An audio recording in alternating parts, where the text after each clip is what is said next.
যমুনা ঘেরাও, ইউনুস স্যারের যেখানে অবস্থান তাদেরকে ঘেরাও করবে। কত বড় হ্যাডম তোমাদের হয়ে গেছে।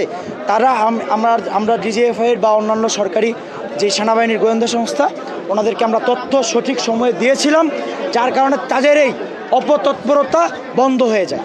আজকের ব্যাপারেও আমরা আশঙ্কা করেছিলাম, কিন্তু আজকে আমরা এতটা খারাপ পরিস্থিতি হবে আমরা ভাবি নাই।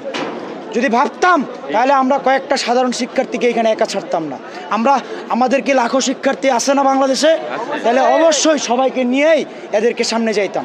আজকে আমরা বিশ্বাস করছিলাম যে আনসার বাহিনী মনে হয় আমাদের দেশের তাদের কাছে ছাত্ররা আমানত থাকবে, কিন্তু তারা আমানতের খেয়ানত করছে।